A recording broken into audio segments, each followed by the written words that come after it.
Subscribe कीजिए हिंदी बोलेगी channel को और दबा दीजिए इस घंटे को मज़ेदार और ज्ञानवर्धक वीडियो सबसे पहले देखने के लिए। नमस्कार दोस्तों, जाट कौम के बारे में तो आप सभी जानते होंगे, जिनके अपने खुद के मापदंड हैं, खुद के निर्धारित रूल रेगुलेशन हैं और सभी जाट एक दूसरे से बहुत प्यार करते हैं। जाट भारत और पाकिस्तान में ज़्यादा संख्या में पाए जाते हैं। जाट मुख्यतः खेती करना पसंद करते हैं और आर्मी की नौकरी जाटों को बहुत पसंद है। अगर हम आपको जाटों के इतिहास के बारे में बताएं तो जाटों का इतिहास बहुत पुराना है। मुगल सल्तनत के आखिरी पड़ाव में जो जातियां उभरी थी उनमें जाटों का नाम बहुत मशहूर है।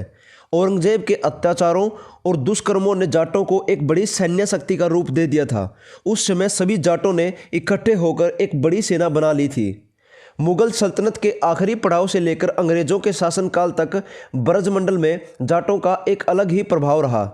जाटों ने ब्रज के सामाजिक और राजनीतिक जीवन को बहुत प्रभावित किया। वर्तमान समय में उत्तर प्रदेश के मथुरा नगर सहित वो भूभाग जो श्री कृष्ण के जन्म और उनकी विविध लीलाओं से संबंधित है उसे ब्रज कहते हैं। तब ब्रज में वह समय जाट काल के नाम से जाना जाता था। इस काल का इतिहास में एक अलग ही महत्व था।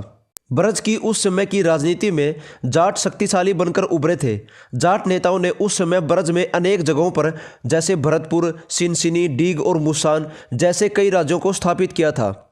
इन राजाओं में से भरतपुर के राजा बहुत प्रसिद्ध थे। इन राजाओं ने उस समय ब्रज का गौरव बढ़ाया था। ब्रज के इतिहास में श्री कृष्ण जी के बाद जिन हिंदू राजाओं ने राज किया उनमें भरतपुर और डीग के राजा विशेष थे। इन जाट राजाओं ने लगभग 100 सालों तक ब्रजमंडल के एक बड़े भाग पर राज किया था। इन जाट शासकों में से महाराजा सूरजमल सिंह, जिन्होंने दिल्ली को मुगलों से आज़ाद करवाया था, उनका शासनकाल सन 1755 से सन 1763 तक रहा और उनके पुत्र जवाहर सिंह, जिनका शासनकाल सन 1763 से सन 1768 तक रहा, ये दोनों बाप बेटा ब्रज के इतिहास में बहुत प्रसिद्ध जाट शासक थे।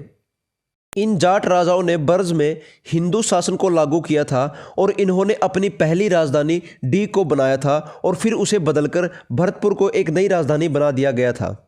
जाट राजा बहुत संपन्न थे और प्रभावशाली थे। वे अपने राज में लोगों से कर और लगान वसूलते थे और अपने खुद के सिक्के चलाते थे। जाट राजाओं के सिक्के अंग्रेजों के शासनकाल में भी बहुत प्रचलित थे। सभी विद्वान एकमत हैं कि जाट आर्यवंशी हैं। जाट अपने साथ कुछ खुद के नियम और संस्थाएं लेकर आए थे, जिनमें से सबसे महत्वपूर्ण संस्था है पंचायत, जिसमें गांव के 5 विशेष व्यक्ति मिलकर फैसला लेते थे और ये पंचायत के रूल आज भी लागू हैं। जाट शुरू से ही एक दूसरे से मिलकर रहने वाली जाति है और इनको हमेशा भाईचारे में रहना पसंद है। जाटों ने अपने परिवार की रक्षा के लिए और देश की रक्षा के लिए कई लड़ाइयाँ लड़ी हैं।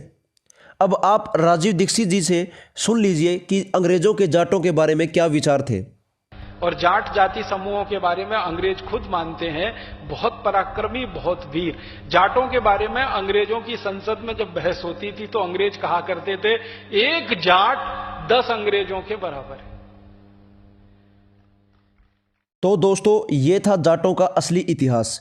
जाट क्षत्रिय थे, वो वीर थे, वीर हैं और वीर रहेंगे। जाटों ने हमेशा देश की रक्षा की है, खेती करके लोगों का पेट भरने का काम भी किया है और शहीद भगत सिंह जैसे जाट ने तो पूरे देश के लिए अपनी कुर्बानी भी दी है। उम्मीद करता हूं कि हर भाई इस वीडियो को शेयर करेगा और लाइक करेगा ताकि सभी जाट भाइयों को अपना गौरवशाली इतिहास पता चले। धन्यवाद।